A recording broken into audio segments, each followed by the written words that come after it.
Good evening, Vancouver. Welcome back to Canucks After Dark, the final show before the trade deadline. But I mean, at this rate, we might not have anything happen on trade deadline day, seemingly. But as always, joined by my co-host, Canuck Clay.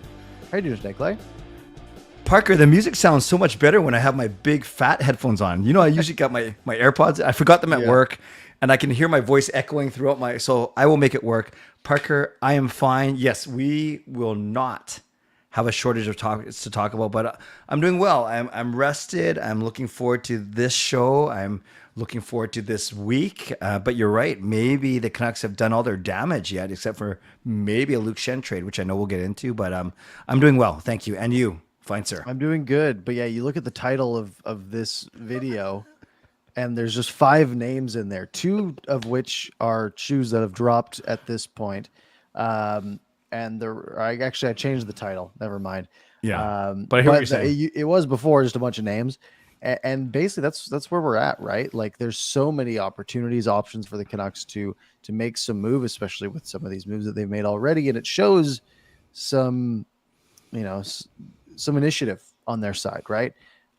So we're going to spend the next hour basically talking Vitali Kravtsov, the trade for, forget his name already. Josh Bloom. Yeah, I don't remember if it was John or Josh. Does he sound like an actor? Bloom. Like I think of it. Yeah. Related to Orlando potentially. Okay. And then we have all the rumors about Luke Schenn, etc. Yeah. JT Miller, Barely, Demko, Boeser, blah blah blah blah blah. Then there was some other big trades around the league as well this last week. Timo Meier, Tanner Jeannot somehow, Jake McCabe, etc. So we've got a lot to talk about. And there were some Canucks games that they've got points in, which isn't great, but we will get to that as well. Should we just dive right in? Yeah, they completely shot down our predictions. Yeah, the tank struggled, especially tonight, but at least it struggled in a bit of a fun way with that Kuzmenko finish. But yeah, I know we normally start with the games, but the games I don't think are that crucial now. They're not. So if we're planning on spending a bit of time on them, we can push them, or we can just quickly run through them right now. Yeah, I think let's say this. You predicted 1-3, right? I predicted 1-2-1, and the Canucks actually went 2-1-1. Yeah. Yeah. So they really only pulled, what is that? An extra 2 points over your prediction. Yeah. Yeah. Yeah. Which isn't great, right? It moves them up the standings a little bit. Technically they didn't leapfrog anybody, but it moves the Sharks to only 5 points back. They're only 1 point back of the Habs right now. Yeah, they kind of separated themselves from that bottom 5 now, just by a couple points. Like 4 points. They've sort of solidified themselves in the next tier, which isn't in the great, next tier because it's not like it's good hockey teams, but 4 hockey games for the Canucks over the past week. A 5-4 shootout loss to the Preds. Yep. Which did anything of significance happen in that game? No, just the fact that we tied it up near the very end. Tied it late. And then same story 2 nights later against the Blues, a 3-2 OT win. Yep. And then the Canucks had Boston in town, where we had the wonderful goalie goal, Linus Ullmark goal, which was, I mean, awesome, right? Yeah. Like the only downside is it happened in Vancouver, but I know if the Canucks were like trying to be good right now, then I'd be mad about it. That's sick. Sweet. Love a goalie goal. It was perfectly done too. Like just so high, just perfect arc. Yeah. And then there was tonight's game, which is the first Canucks game I've actually watched all of in a while. And it What'd you think? The Canucks got really outplayed, and Demko played decent, and Jake Ottinger played really bad. Right? Like that's what it really was. And then you have Kuzmenko being Kuzmenko, finishing it off, and that review was hilarious. So long of a review that they got to play an entire song, which was like a 4-minute song. Yeah. And then they panicked and they played Freebird after, which is like an 8-minute song, to really give themselves some leeway. And then they did end up calling it a goal after all that time. So a real waste of everyone's time. But the Canucks did get a win. and they're up to 53 points on the season. Yeah, Kuzmenko gets 3 points. Beauvillier gets 3 points. And Quinn Hughes quietly 3 points, 3 assists. Now his 16th multi-point game of the year. And they said on the broadcast that ties a couple of older Canucks defensemen. So, of course, with 22 games left, Quinn is going to shatter that. But no, I do think today is about Thatcher Demko. So that's the one thing I think we should spend a couple minutes talking about from the game. And I thought he was okay for a first game back.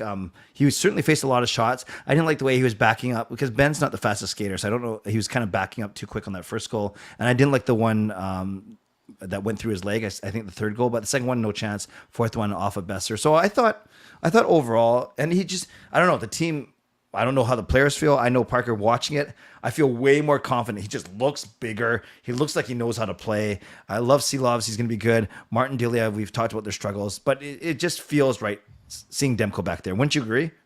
Yeah, what you have to keep in mind, and Demko was good. Silovs is the best goalie on the Canucks by save percentage this year. I believe it, which is funny. But yeah, I mean, Demko, you look at the raw stats, right? 4 goals against on 38 shots. Not terrible, but nothing fantastic. Yeah. Until you go and you look at the analytics, right? At 5-on-5, it was 71% expected goals in the favor of Dallas. But you go to all situations, Dallas was projected or high. Let's start with high danger chances. 25 for Dallas, 8 for Vancouver. Expected goals 5 for Dallas. Demko allowed 4. So technically, Demko was an above average goaltender today. And the Canucks are only expected to get 2 goals. And they got 5. So Ottinger was bad.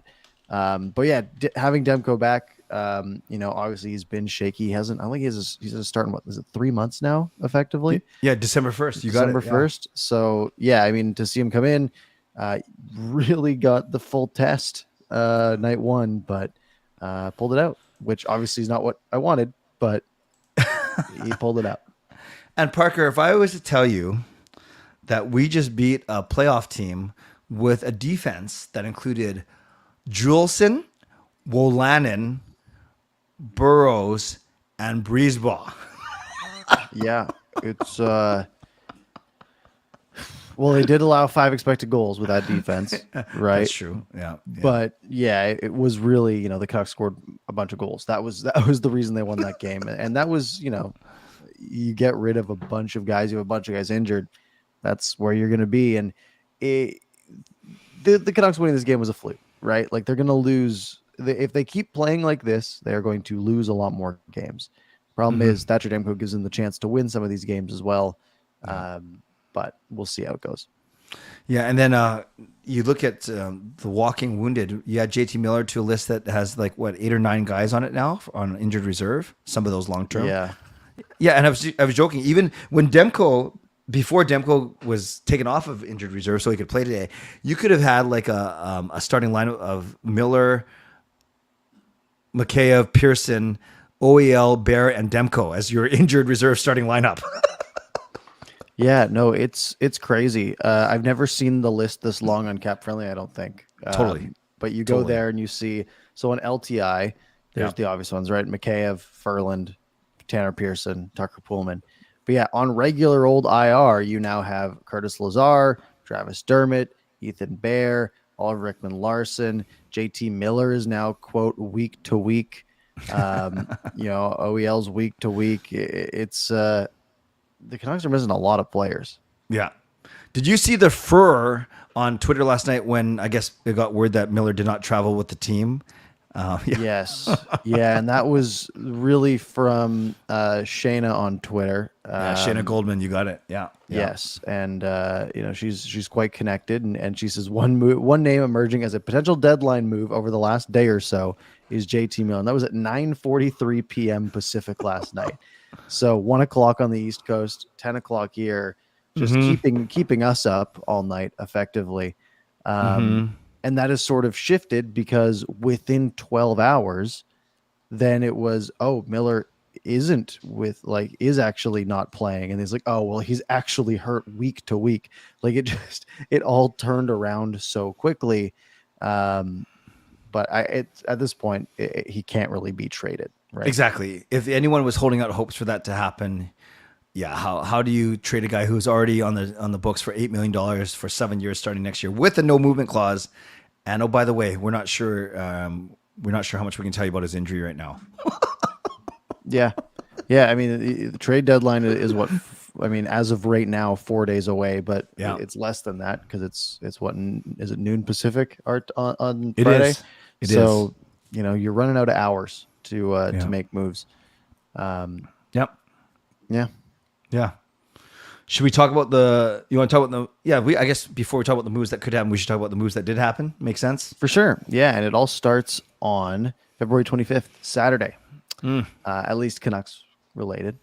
And this one came out of kind of nowhere. Like there had been talk around Kravtsov from the Rangers. He had been sort of in and out of the lineup lately. Seemingly was frustrated with the Rangers' deployment of him. And apparently the ask, as per a bunch of people really, was that Höglander was the original ask for Kravtsov. Right. Canucks said, no, that's bad. And if the Canucks had gone and traded Höglander for Kravtsov, I think we would be pretty not stoked on that move, right? I think we'd be a bit on the negative side. Like Höglander's shown some flashes.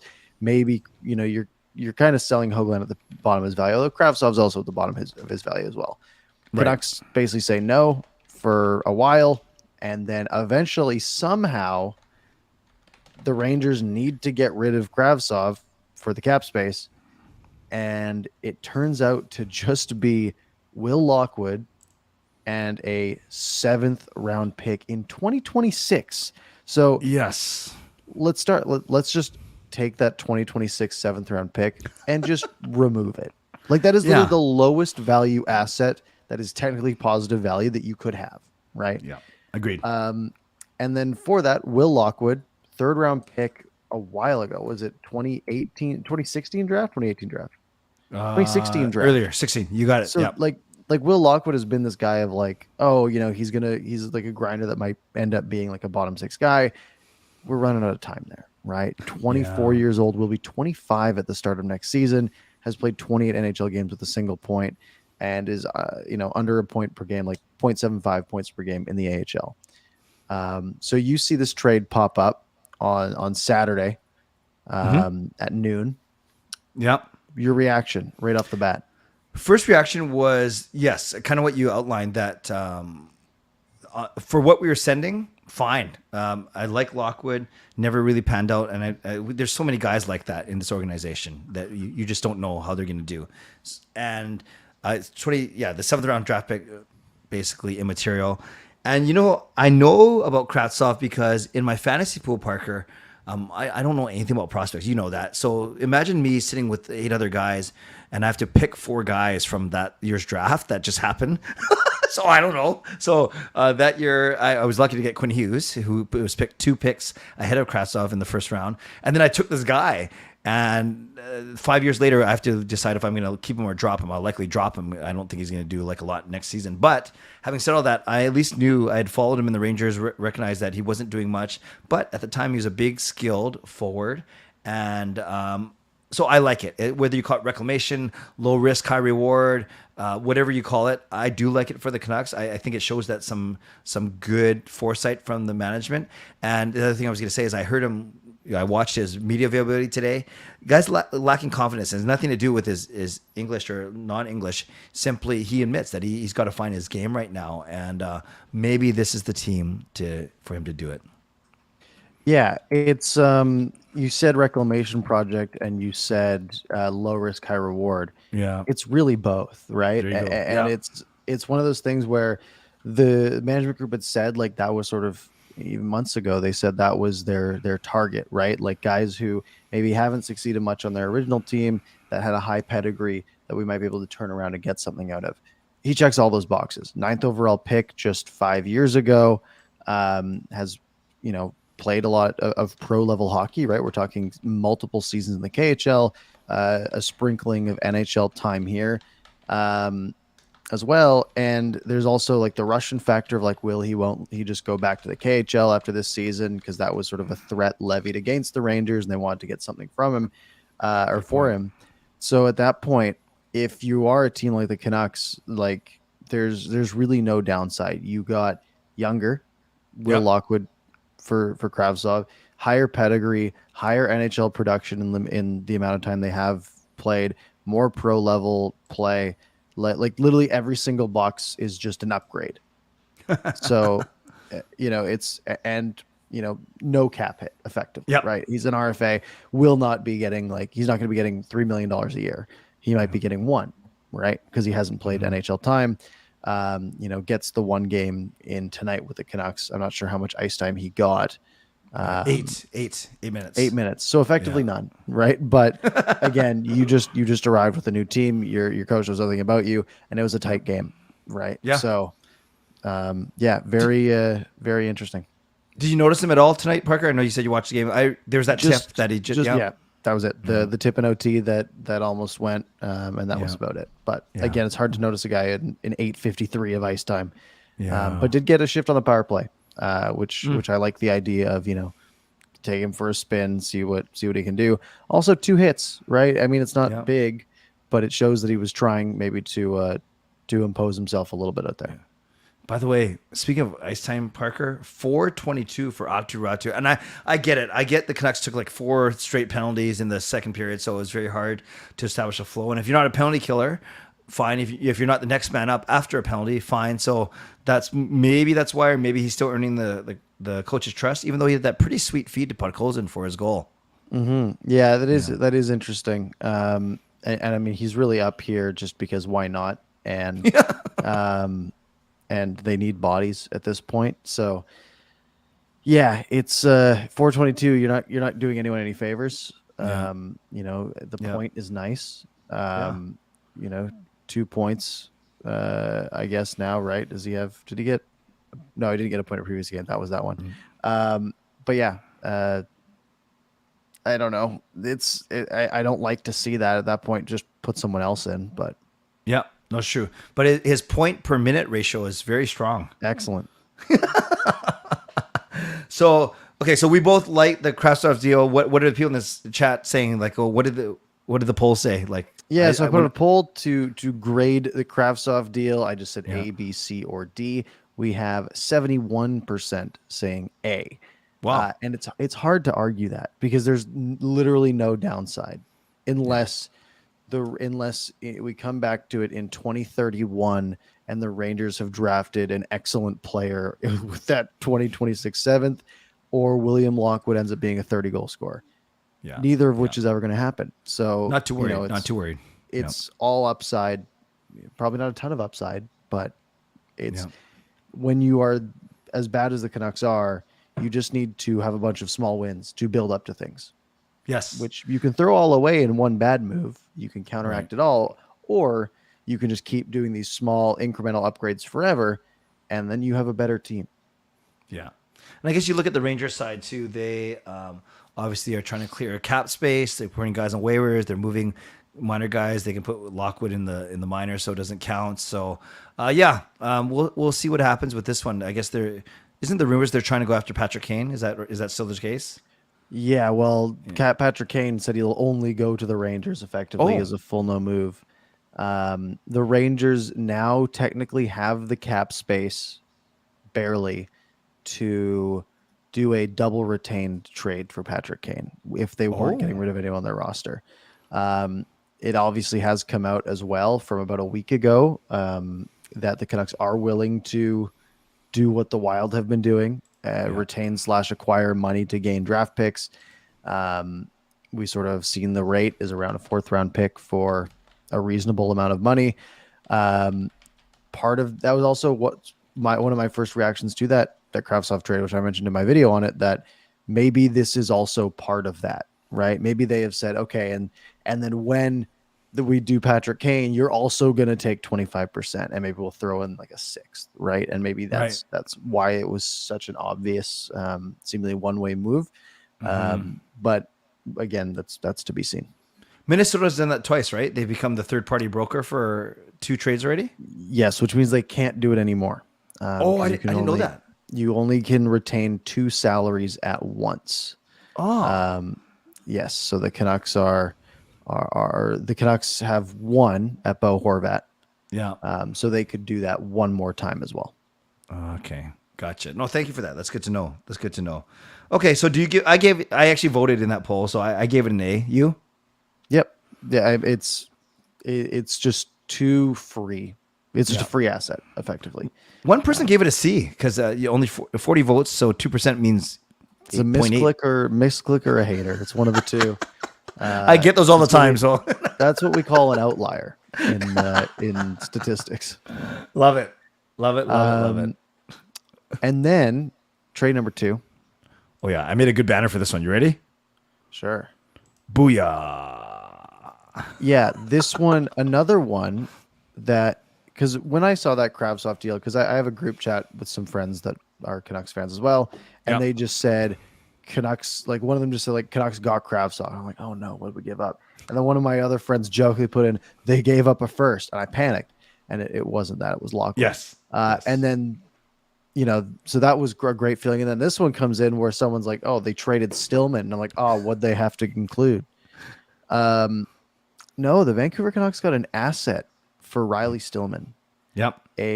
One of the continuous, just like worst defenseman on the team, effectively, right? We have always rallied for Kyle Burroughs to be in instead of Riley Stillman, or Christian Wolainen at some points over Riley Stillman. And the Buffalo Sabres said, that's the guy we want. Not Luke Schenn, an actual guy like leadership that'll make a big impact on the team, or at least somewhat of an impact on the team. I guess they want to stay young. But yeah, Riley Stillman, $1.35 million this year and next. That's the key. Yep. And for Josh Bloom, who what do you know? Let's see your knowledge here. Not a lot, to be honest. Again, as I've said many times on the show, I know nothing about prospects. I did see Cam Robertson's tweet, and he was very high on him, very high on him, saying good size, good skater, can do a good penalty kill.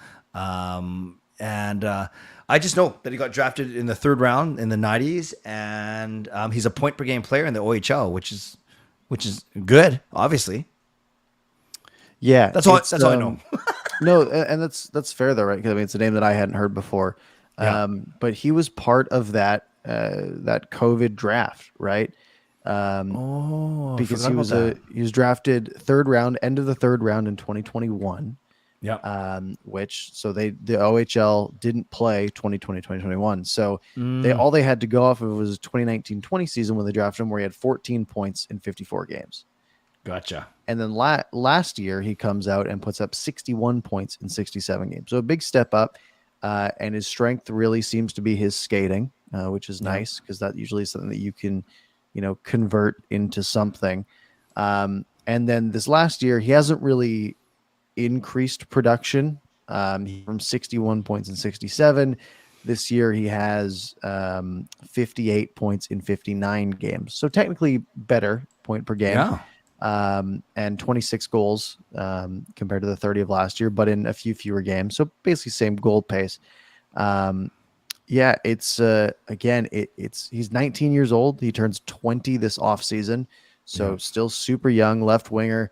And again, it's one of those things where, like, how do you not sort of like this deal, right? You are getting rid of Riley Stillman, and you can go sunk cost fallacy on the Dickinson trade if you want, but this one on its own is sort of a freebie, right? It's a prospect, like a middling prospect, a low B level prospect for your worst defenseman, effectively, that you're not going to be doing you're probably not re-signing him after next year, right? For sure. So getting an asset out of it is excellent. Yeah. And I just found, I'll put it up real quick. I just found Cam Robinson's tweet. So here, quick thoughts on Josh Bloom now with Vancouver. Plus rated skater. He moves very well for a bigger guy. Strong release, decent hands, good size, gets to the net, has improved his game substantially last 2 seasons. I like it. And then later he says, I'll add, he's also a very capable penalty killer. There's a versatile forward with a realistic NHL upside. Sure makes that second rounder they attached to Dickinson to get Stillman a little less painful to swallow. So if Cam Robinson likes it, Parker, then I like it. Yeah, it's you've gotten really good with the screen sharing too. I'm learning. You're getting better. Thank you. Yeah, no, it only took me 2 years. It's it's again just seemingly a slam dunk. Now, what was the number on the last one? 71%. And it was 71%, and I called it a slam dunk because there was really no downside to it other than losing Will Lockwood, who isn't going to do much, most likely. This one is at 86% so far. Only half the votes because I put it up late. But people didn't like Riley Stillman clearly very much. And I know we both did videos on it today. I watched yours was good. Remind everyone what we gave up to get Riley Stillman, and tell me if this makes it better, worse, or neutral for you. Yeah, so it was Dickinson and a 2024 second.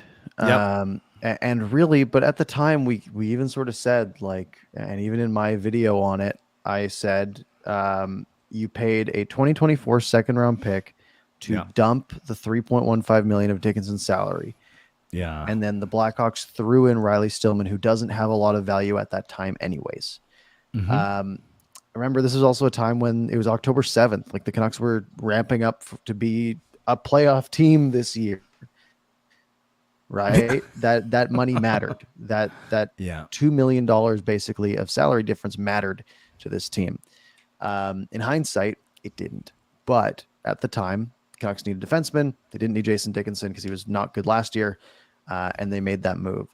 But now it is Dickinson and a second for a painful year of Riley Stillman, and now Josh Bloom, and it's a little more palatable, right? This one was an upgrade. I don't like combining them together because they are different deals. Yes, and it makes this one feel worse if you combine the previous one. So I'd like to keep this one on its own. It's funny you mentioned that because did you see Jeff Patterson's tweet? He basically made the same point in different way. He in essence saying it was Dickinson for and moving off of Stillman's contract for Josh Bloom. And then a couple people said, "Oh, you forgot about the second," but he goes, "Well, that was technically yes, but that was the cost of doing that Dickinson deal, as you so rightly put." Regardless, I'm fine with it. I'm fine with it. Dickinson wasn't going to play well here for whatever reason, and now we've gotten rid of. Yeah, I feel bad, and I was watching your videos. You always when you're about to say something bad about a player, you always say nothing personal against Riley Stillman. Nothing personal, but it's true. It's true. There's nothing personal, but from a pure hockey standpoint, that guy is not worth $1.35 million. No, and the thing is, like, I'm sure he's a great guy. Apparently, he was Bo Horvat's NHLPA deputy for the Canucks. So the Canucks now do not have a union rep. So maybe this has been. I saw a funny tweet where someone was like, "Oh, it seems like the Canucks are just union busting at this point." and I was like, "Oh, maybe we should make Miller the next guy." Because what if Riley Stillman watches my video? Like, wow, what a jerk this guy is. But that's awesome. Like, in reality, like, is Riley Stillman a better hockey player than I will ever be by a billion miles? Absolutely, of course, yes. But that's not my job, right? My job is it's not my job, but what I like to do is talk about how this hockey team can be as good as possible. Yeah. And Riley Stillman not being on the roster makes the roster better most of the time. So, yep, that's it. I agree with you. That's well said. That's well said for sure. Yeah, maybe I'm going to send Riley Stillman this video actually, just so, or your other video from today, just so I'll get you in trouble. You. That'll just be mean because he knows it's not going to be positive in his eyes. That is true. That is true. So in basically, you can look at the Horvat trade as well, but it doesn't fall in the same category, obviously. But in these two trades, the Alvin and Rutherford have done actually a pretty good job of identifying players that they don't think have a future with the Canucks, and instead of sitting on them And in all seriousness, not extending them. We're not going to be that facetious, but yeah, cutting bait pretty early, and I like that. I really do. Me too. I saw another comment online where someone's like, maybe this is the Rutherford versus Alvin difference, right? Now that Rutherford's sort of taken a step back, that it's sort of a different style of move seeming to happen. Right. Don't know if there's anything to that. Obviously, we have no way to tell. But I did think that was interesting. And what really was interesting about both of these deals to me, and especially the Stillman one, is how out of left field it was. Yes. There was no insider preamble to no Canucks smoke shopping Riley Stillman, right? Canucks are talking with Buffalo about stuff, which makes me think that really anything is still in the cards that we haven't heard rumored, right? There's obviously there's the Schenn rumors, Boeser's name and Demko's name floating around. Garland has been said sort of to be on the outside of any trade talks. But at this point, who knows, right? Maybe there is something else going on that we haven't heard. Some other names at play that it's not public that they're at play, like Riley Stillman. It's exciting. It adds a little bit of mystery to the next few days. Good point. We did not see the tweet. Riley Stillman and Will Lockwood are being sat for trade-related reasons. Right. Can you imagine? That'd be amazing. Yeah, Riley Stillman gets sat for trade-related reasons. Someone's like, well, you don't have to sit someone if you're going to be packaging them with a pick, right? Oh, well, who knows? Yeah, no, I hear ya. Okay, so far 3 trades then. Horvat for Beauvillier and these 2 we just dissected now. So far, you liking what's happening? Yeah, no, this is a good start. It's the right step. And again, they're both very minor.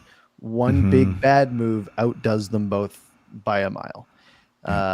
However, you keep doing a bunch of these good moves, like I said, something good can happen. Yeah. So let's trade. Let's trade. Yeah, let's trade. Let's turn our focus to the one player we've been talking about for the past 2 months. One player who has not dressed for the last 4 Canucks games. What do you think is happening with Luke Schenn? Are they simply waiting for a deal? Are other teams hemming and hawing? What's going on here? Yeah, I mean, from everything we've heard, the Canucks want a second-round pick for Luke Schenn, and teams are offering thirds. It seems to be what most people have gleaned from this. You have to imagine that the Canucks are basically saying, look, it's a second-round pick. Whoever comes to us with a second-round pick first gets him. And then if everybody holds strong and no one comes forward with a second-round pick, then maybe on deadline day they take a third, right? That would be my sort of assumption. Because if it was only one guy and there's only one team like going for him, then they have more leverage. But if there's 4 teams that might want Luke Schenn, and it's just the first one to flinch gets him, right? Then maybe the Canucks have a chance at getting, a late second-round pick for Luke Schenn. Yeah, and you slowly see teams coming off the board. Maybe Toronto's not interested now because they made their move. Boston made a couple moves. So is it still Tampa perhaps? I know that Elliot Friedman mentioned Tampa. I don't know who else might be interested. He also mentioned Edmonton, Calgary. I always think it's weird trading within your division, but it's not like it hasn't happened before. So, yeah, this one's interesting, and we know that his wife's expecting around this week. So, a lot of factors for sure. Yeah, Calgary seems weird to me because they're not in the playoffs. Right. 4 points out, and Seattle's a game in hand. But yeah, that one is interesting to me. Toronto made that Jake McCabe move earlier today. But after that McCabe/Lafferty move, there is now a lot of seemingly smoke around Alex Kerfoot, because he does not have a spot really in the Leafs lineup, right? They have so much forward depth. They're such a strong team that they basically have, lots of people have him as basically the tied as the 4th line winger with like Zach Aston Reese, for example. And going into the playoffs, people are thinking, well, that kind of leaves Kerfoot as the odd man out, right? Kerfoot makes $3.5 million on the cap till the end of this year, UFA after this year. Oh, so if they are wanting to maybe add one more piece or do something to become more cap compliant, because I think as it stands right now, if I read correctly, and I might be wrong, but the Leafs would only be cap compliant till the playoffs if Matt Murray stays on IR for most of the rest of the season, because he's on LTI right now. If Matt Murray is healthy and they want to get him back in for some games before the playoffs, then they will need cap space to do so. Right. Which is why Kerfoot's name comes up, right? Because you don't want your 4/5 fifth line guy making $3.5 million, right? You don't want Antoine Roussel. You want to move that guy. So it wouldn't be the Canucks theoretically, and based on the last 3 moves they've made, I would have no reason to believe that they would be paying anything for Alex Kerfoot, right? That would be a pure taking on salary and receiving some sort of compensation in return. And that would be exciting. That's a good breakdown of the Toronto situation. I think, I saw a Cervelli tweet that says exactly that. If it's not Matt Murray, then it's one of Kerfoot or Engvall or Justin Hall, who I don't know if anyone would want. So so they've got to move one of those guys to be cap compliant. Again, unless Murray doesn't play anymore the rest of the season. Right.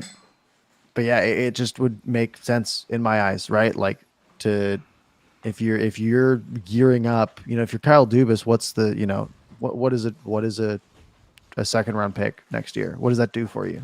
Yeah. Right. Nothing at this point. Yeah. So yeah, it seems like they'd be, if the Canucks are willing to take that on, and I'm sure Kerfoot would be, you wouldn't want to get traded off a playoff team, but if you're going to get shipped off a playoff team for cap reasons, you're going to go somewhere, might as well be your hometown, I guess. Yep. But yeah, we'll see if that goes anywhere. Wow. So if you had to pick, if you had to gamble, if you had to put $10 on it or $100 on it, is Schenn a Vancouver Canuck on Saturday, March the 4th? I would bet on no. I agree with you. I think it's just too easy. It's too hard to mess up. Like, you got to get something. Yeah.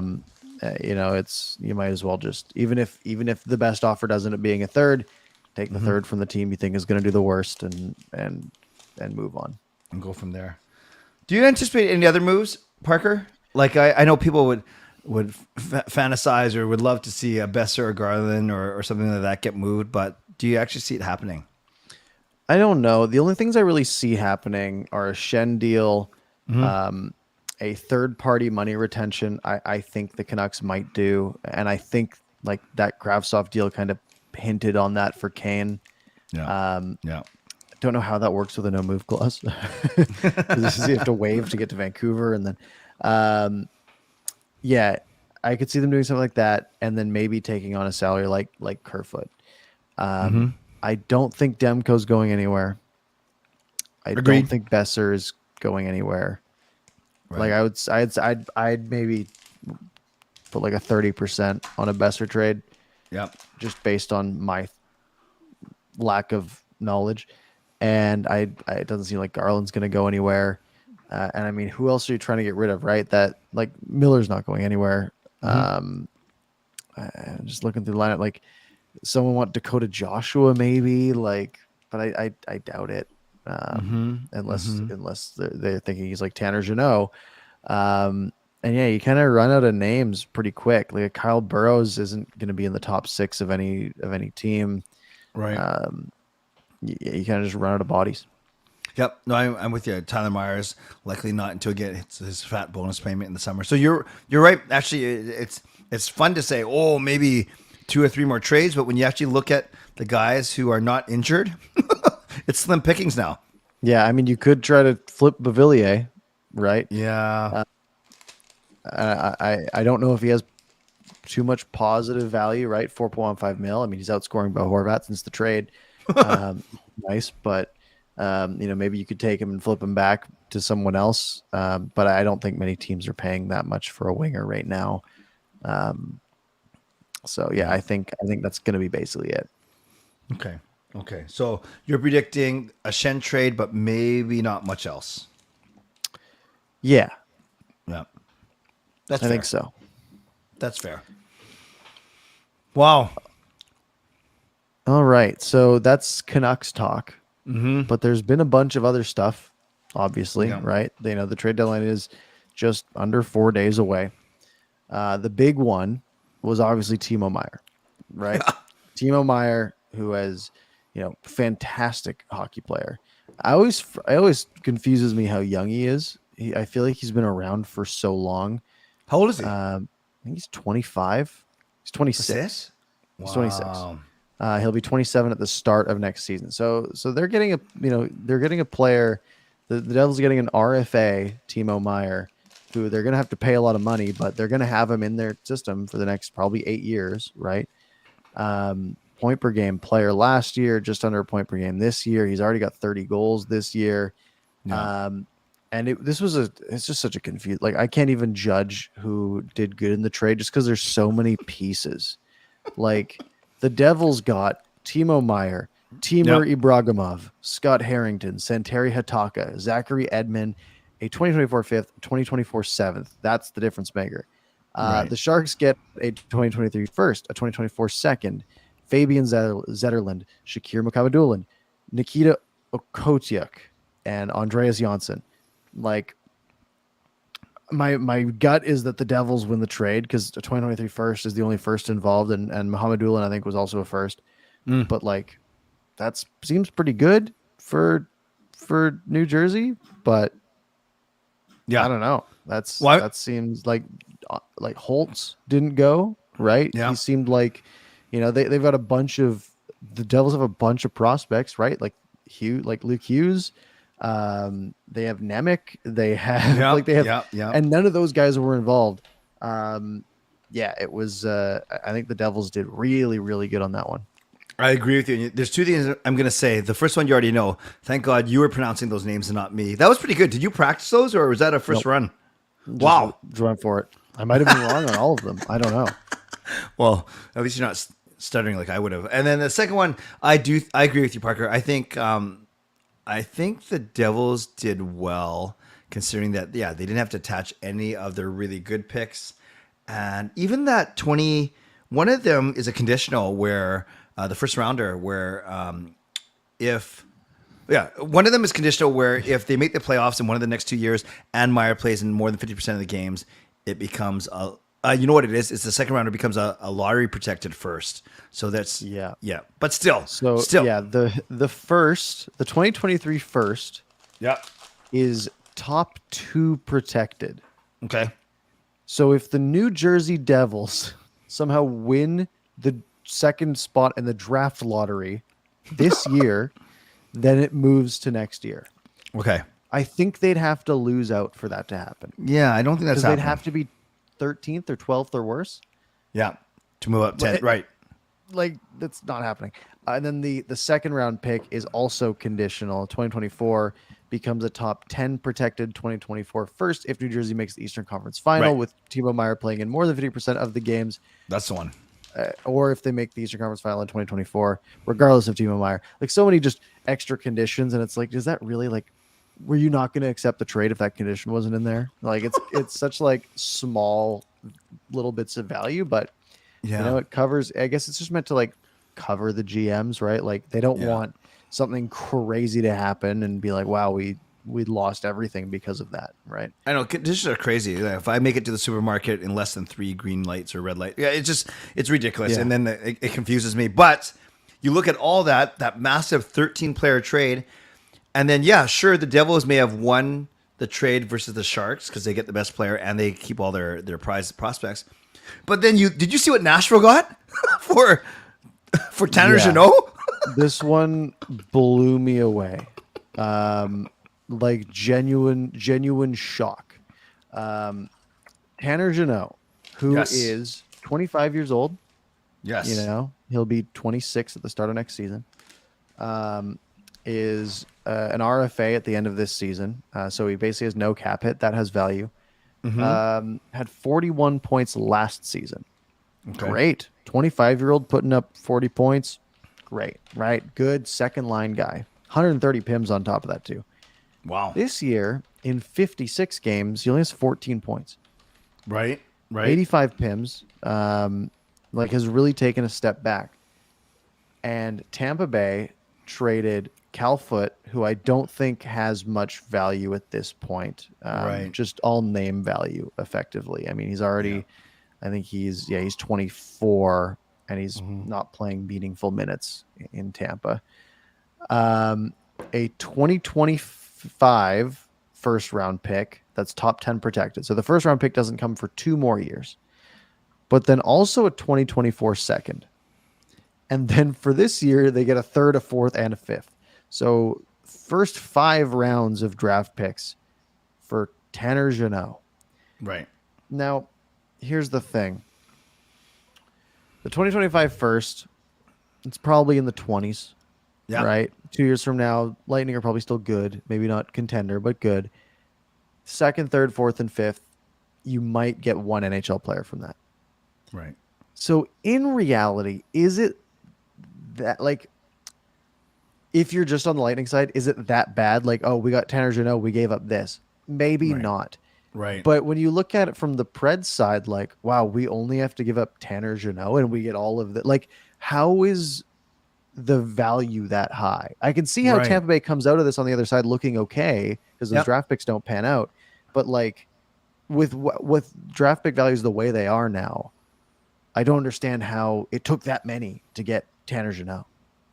Yes, I agree with you, and you're right. Even if these guys, if a third, fourth, fifth round pick, even if they don't amount to anything, it's still currency, and it's still currency when you're trying to get the edge over another team for a very marginal edge, but over an edge over another team when you're trying to make a deal, a draft day deal, a trade deadline deal. So, yeah, all these pieces count. Even so.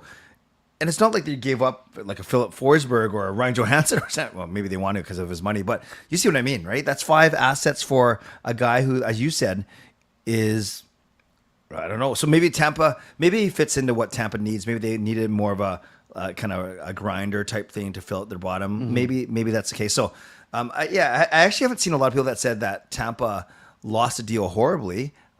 There's some method to their madness, but you just look at it when you see it listed as 6 assets to 1. Or whatever, it just looks lopsided. Yeah, and yeah, you do. You know, you mentioned it being currency as well, right? Those draft picks might not pan out, but if let's say in the 2024-25 season, the Predators are a contender, right? Potentially, I don't know if that's going to be the case, but let's say they're making a playoff push. Well, now they have that 2025 first rounder. You know, maybe Tampa Bay's like, you know, on the edge of the playoffs. Maybe it's going to be like a 20th overall pick. Well, now they can take that first rounder and go get a rental, and then take their own first rounder and go get a rental, right? Exactly. That could be a really solid investment in their future.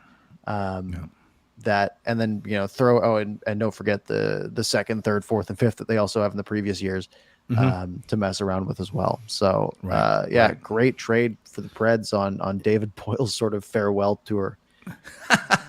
That's true. So those are the 2 big ones in terms of the number of assets swapping teams. But I even look at that Winnipeg. They gave up nothing for Nico Niederreiter. I thought they did really well in that trade. Yeah, Nino Niederreiter. Oh yeah, I said Nico, right? Yeah.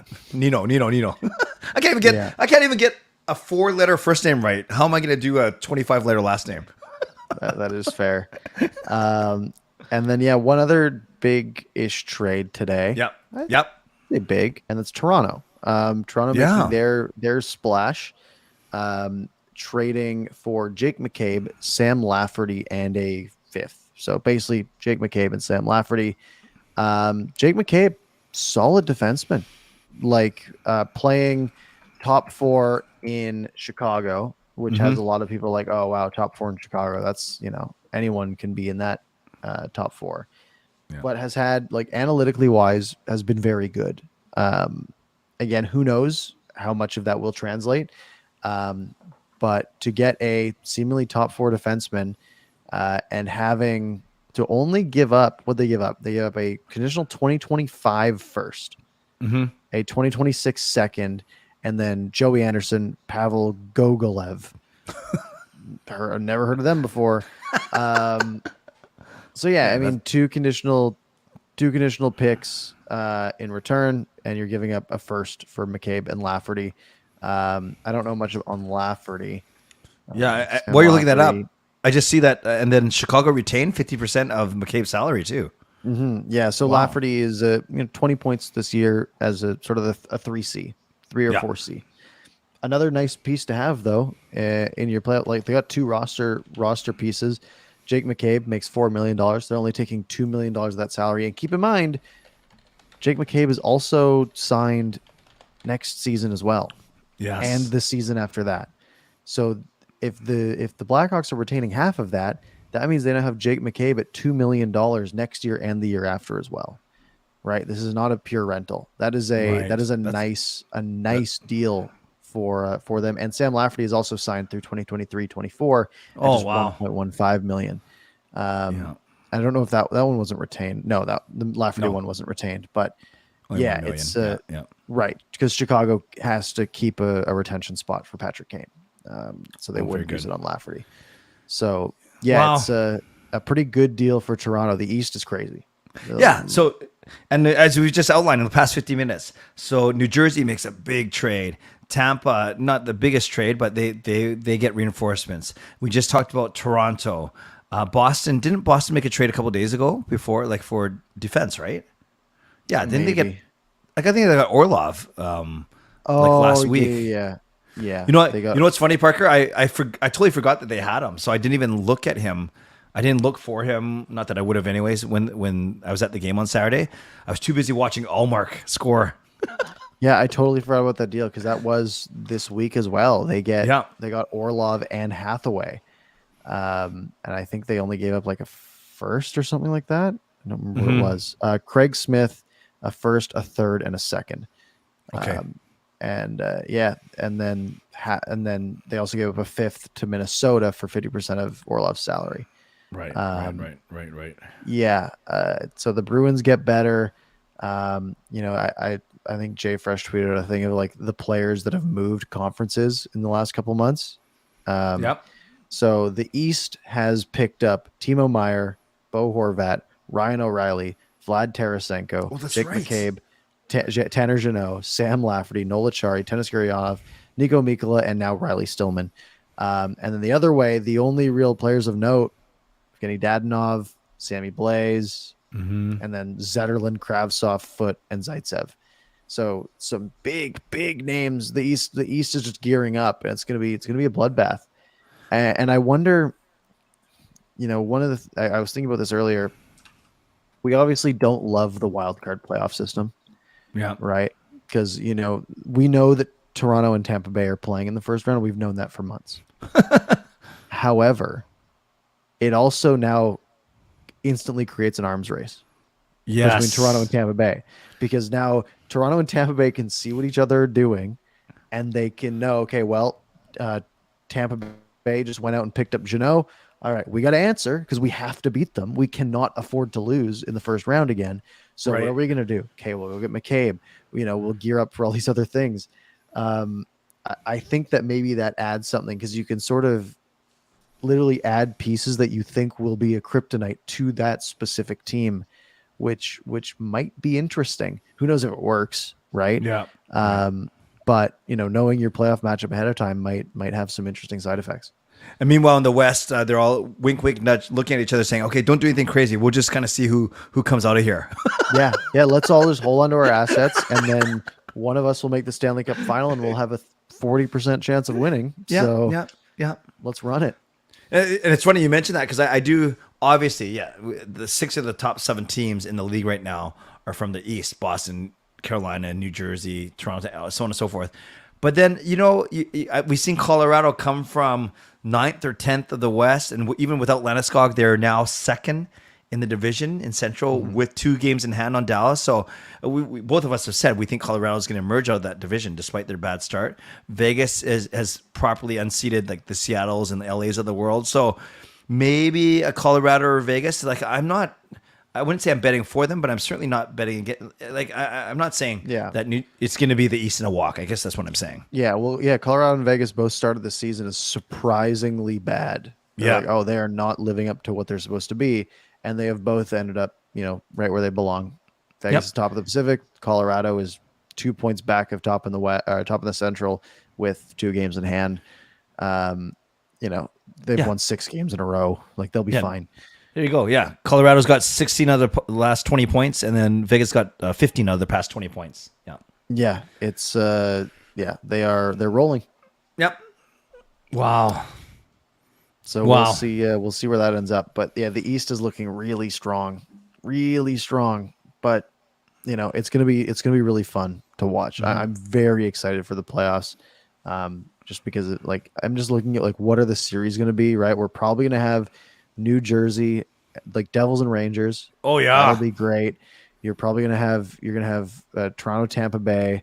You're gonna have Boston against whoever wildcard 2 is. That could be Pittsburgh, Buffalo, maybe Detroit, maybe Florida, maybe the Islanders, maybe the Caps, right? There's a lot of teams sort of in that mush in the East. And then, the West is a little less exciting, right? You have Colorado and either like Minnesota or Winnipeg, right? You're going to have LA and Edmonton, maybe Seattle. I'm looking forward to the East. The East is going to be fun. And all the games are earlier. That's good. I know you like that. But even when you mentioned those matchups, like nothing you said about the West actually got me excited. I know. They're I think Minnesota's just a boring name. I don't know. The Eastern team, I want Toronto, Tampa Bay is going to be a blast. And then if one of them's facing Boston, that's going to be great. New Jersey's so fun to watch right now. Carolina doesn't get me too excited, even though they have been fantastic. I don't know why they just, I don't know. They don't do as much for me, but if the Rangers have Tarasenko and Kane, that's suddenly a real hitter in the Metro, right? To go up against Carolina and New Jersey. It is going to be very, very, very, very exciting playoff season in a couple of months. Yeah. And people in the chat, just as we look to wrap up here, tell Parker and me if you think there's a team in the West that could knock off one of these East Giant. Is it Colorado? Is it Vegas? Is it Edmonton with some good goaltending? Let us know. I'd be very curious as to if you think any Western team could actually knock off a Boston, a New Jersey, Carolina. Mm-hmm. Yeah, we'll do our bracket again. That'll be fun. We'll see. We'll see who emerges this time. Absolutely, yes, for sure. All right, we got 2 minutes to kill, Clay. We've got to, I think, the end of our topics. Have I missed any?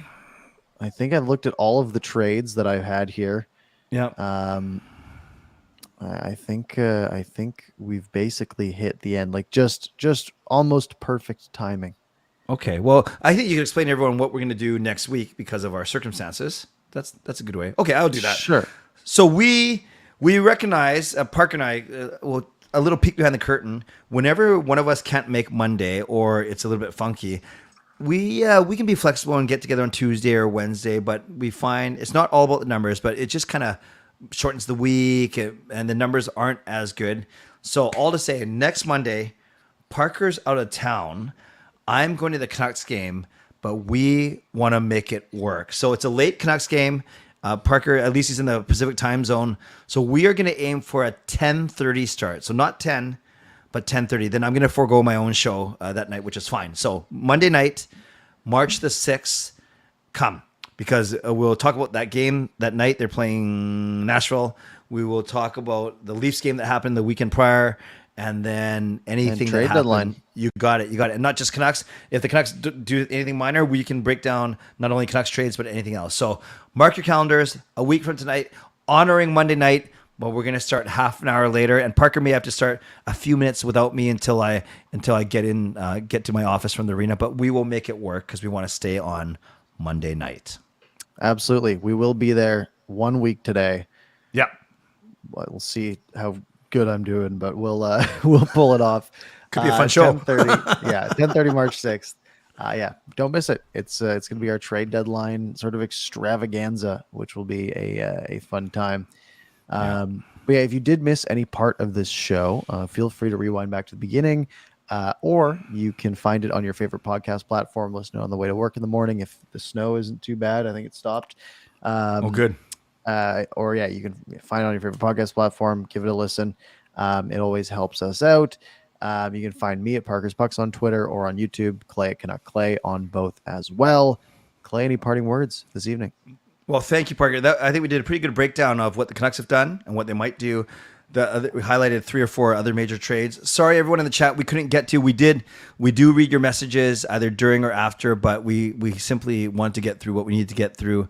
But we appreciate you guys being here. And Parker, I'm excited. I agree with you. I think Luke Schenn trade, yes. Anything else is gravy at this point, but I'm still going to be intrigued for sure. Absolutely. All right, folks. Have a wonderful night. Enjoy your trade deadline week. And we will see you next time.